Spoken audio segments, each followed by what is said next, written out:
কয়েকজন এমপির উনি উদাহরণ দিলেন। সাতক্ষীরার রিয়াসাত আলী, মাওলানা রিয়াসাত আলী, পুলিশ ওনাকে ধরতে গেছে বিরোধী দলের খবর পেয়ে, যে ওনাই মাঠ থেকে বাড়ি আসছিলেন। জিজ্ঞাসা করছে যে এখানে মাওলানা রিয়াসাত আলী এমপি সাহেবের বাড়ি কোনটা? বলছে আসে। ওনারে ঘরের পাশে দাঁড় করিয়ে ভেতর থেকে পরিষ্কার জামা কাপড় যা ছিল পরিয়ে এসে বলছে, এই যে আমি, যে আপনাকে কিছুক্ষণ আগে দেখলাম, যে আমি, আপনারা চেনেন না তাই আমি বাড়ি চিনালাম। পুলিশ বলছে আপনাকে ধরার জন্য এসেছিলাম। আপনাকে কি ধরবো? আপনাদের বাড়ি এ তো সেই টিনের বাড়ি উপরে, আর নিজে দেওয়াল দেওয়া হচ্ছে যে পাতা দিয়ে। তাই আপনারা ধরে দুদকের যে মামলায় আমরা ধরতে এসেছি, ও আমাদের বিশ্বাস হয় না, ছেড়ে দিয়ে চলে গেছে। তা আমরা এইরকম হতে চাই। এই যে ৭৭ জন, আমরা চরমনার একজন আছে ৭৮ জন, আর একটা যেহেতু বাকি আছে শেরপুরে একটা, এটা ৭৯ জন। এই ৭৯ জন মিলে আমরা আশা করছি আগামীতে বাংলাদেশে এই যে বাকি এখনো ২০০ কতজন আছে, ওনারা ২১২ জন আছে। আমরা এই মসজিদের ভেতরে বসে বলছি ১০০% চেষ্টা চালাবো এই ৭৯ জন মিলে ওনাদেরকে তীরের মতো সোজা করে রাখি। যদি এদিক ওদিক করে আমরা চেপে ধরবো ইনশাল্লাহ, সে সংসদে হোক আর সংসদের বাইরে হোক। তা আমরা মধ্যম পন্থা অবলম্বন করবো। এটা হচ্ছে আল্লাহর জন্য সাক্ষী হওয়ার একটা নিয়ম। ২ নম্বরে এই যে তাকওয়া অর্জন করার জন্য ন্যায় বিচার কায়েম করা দরকার।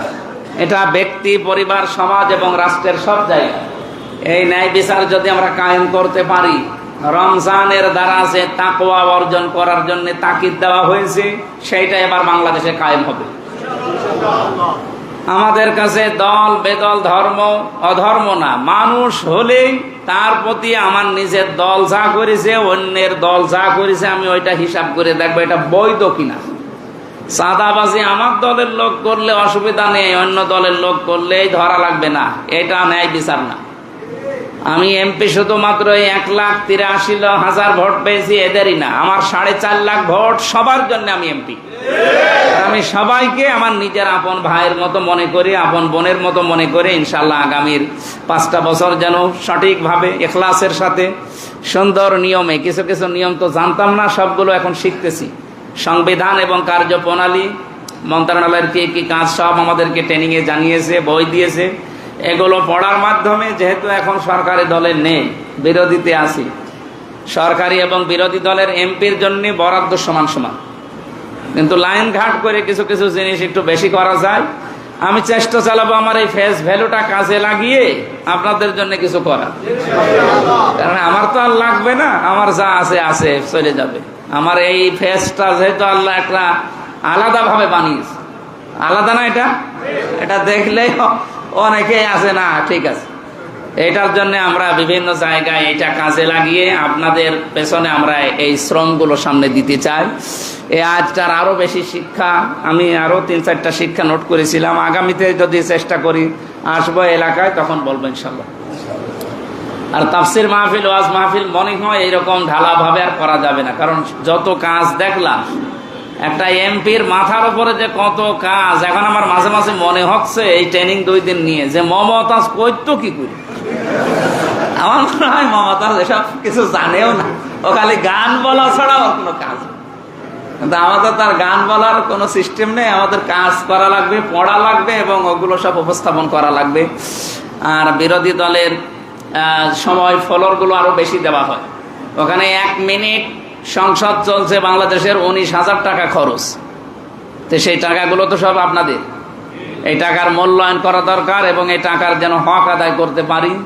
আমি আমার আসন নিয়ে, আমার কুষ্টিয়া জেলা নিয়ে দেশের এবং আন্তর্জাতিক বিষয় যেগুলো আসবে সব নোট করে আপনাদের পরামর্শ নেব। এই এলাকায় যারা আছে আমার এই আসনের ভেতরে, এই জেলার ভেতরে, যেহেতু আমরা 3 জনই এই জেলায় জামাত ইসলামের এমপি, আর একজন আছে আমাদের রেজা বাচ্চু ভাই, উনি বিএনপি থেকে, ওনার সাথেও পরামর্শ করে আমরা কুষ্টিয়াকে সাজাতে চাই, দুর্নীতি মুক্ত করা হবে সব জায়গায়। আজকে সদর হাসপাতালে যেয়ে মাথা খারাপ হয়ে গেছে, এর আগেও আমি দেখেছি, কিন্তু মুখ খুলতে পারতাম না। আজকে যে রন্ধ্রে রন্ধ্রে সব অনিয়ম, এগুলো আমরা মিটাতে চাই আগামী থেকে। আপনারা সাথে থাকবেন না? এরপরে ইঞ্জিনিয়ার জাকির হোসেন সরকার ভাই, উনি আমাকে একটা আহ্বান জানিয়েছে যে এই যে বালির ট্রাকগুলোতে বালি পড়তে থাকে, ড্রাম ট্রাকের, এইটার বিষয়ে আমি যারা দায়িত্বে আছে বা এই সংক্রান্ত যারা বিষয়গুলোতে পালন করে, তাদের সাথে বসে এটা কি করে বালি একটু কম নিয়ে পানি ছিটিয়ে যেন না পড়ে, শহরটা যেন পরিষ্কার থাকে, এটার উদ্যোগ নিচ্ছে। আমি কালকে শনি রবিবারে ডিসির সাথে বসবো, এসপির সাথে, এগুলোর বিষয়ে কথা বলবো। যা আছে সময়, যেহেতু মাহফিল নেই আর আপনারা করতেও দেবেন না, সুতরাং এই সময়টা আমরা কাজে লাগাবো, কিন্তু সাথে থাকা লাগবে। ডাক দিলেই চলে আসবে, যখনই ডাক দেব দলমত দেখবেন না, আমি সবার এমপি হয়ে থাকতে চাই ইনশাআল্লাহ। এরপরে আরো উদ্যোগ আছে, ওগুলো দেখছি। কিছু মানুষ এরপরেও দেখছি এত কড়া ঘোষণা দেওয়ার পরেও, এই ত্রিমোহনী থেকে শুনলাম যে মাইকিং করে চাঁদা বন্ধ হয়েছে। এরপরে মজমপুর থেকে, বড় বাজার থেকে আরো কিছু জায়গা দেখতে পাচ্ছি এরা এখনো অন্য কায়দায় নিতে আছে। সে যে কায়দায় নেন না কেন, ঘুষ যদি হয় ঘুষই, সে যে মাধ্যমেই হোক, আমরা কোনো অন্যায় যেহেতু করব না, আমরা করতেও দেব না। সে যত বড় মহারথী হোক, আমি দেখবো ইনশাল্লাহ। আপনাদের সবাইকে ভালো ভালো কাজে সাহায্য করা, অন্যায় কাজে আপনারা সাপোর্ট দেবেন না, সাথেও থাকবেন না।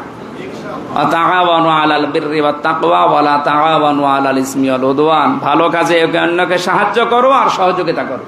এই আয়াতটা আমরা সবাই মেনে চলতে চাই আগামী থেকে। যেহেতু রোজার মাসে আরো বেশি কথা বললে গলা শুকিয়ে শেষে বলবেন হুজুর রোজা ভেঙে ফেলেন। আজকের মতো থাক, আমিন।